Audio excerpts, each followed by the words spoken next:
మీకు మీ grand parents గుర్తున్నారా? అదే అండి అమ్మమ్మ తాతయ్య. వాళ్ళు మనకి సీక్రెట్గా డబ్బులు ఇవ్వడం, మన పేరెంట్స్ తిడితే వస్తే మనకు సపోర్ట్ చేయడం. ఇన్ఫ్యాక్ట్ వాళ్ళ పిల్లల కంటే మనకి ఎక్కువ ప్రిఫరెన్స్ ఇస్తారు. ఒక మనవడు మనవరాలంటే తాతయ్యల ఇంట్లో హీరో హీరోయిన్ లెక్క, సెలబ్రిటీ. అండ్ ఆ గ్రాండ్ పేరెంట్స్ లవ్వే హైలైట్ కదా. కానీ ఈ గ్రాండ్ పేరెంట్స్ లవ్ కోసం మనం సింపుల్గా ఏం చేయొచ్చు తెలుసా?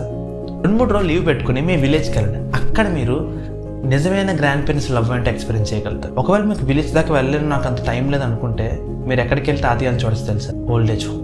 అన్ఫార్చునేట్లీ మన జనరేషన్లో ఓల్డ్ ఏజ్ హోమ్స్ ఎక్కడ పడితే అక్కడ పెరిగిపోయాయి. చూడలేము అది ఇది అని చెప్పి ఓల్డ్ మాటలు చెప్పేసి డబ్బులు ఇచ్చేసి ఓల్డ్ ఏజ్ హోమ్లో వదిలేస్తున్నారు. వాళ్ళ దగ్గరికి వెళ్ళి మీ టైంలో ఒక హాఫ్ అన్ ప్రేమగా మాట్లాడారనుకోండి, మీకు అసలైన గ్రాండ్ పేరెంట్స్ లవ్ అంటే చూపిస్తుంది. ఒక 2024లోనే ఇన్ని ఓల్డ్ ఏజ్ హోమ్స్ పుట్టుకొచ్చి అండ్ ఇంతమంది అక్కడ అడ్మిట్ అయ్యారు. ఒక పక్కన పేరెంట్స్ లేక చాలా మంది బాధపడుతుంటే, ఇంకో పక్కన ఉన్న పేరెంట్స్ చూసుకోవడానికి చాలా మంది బాధపడుతున్నారు. బిహేవియర్ని కరెక్ట్ కాదు, వాళ్ళు మంచి వాళ్ళు కాదు మీరు జస్టిఫై చేయొచ్చు.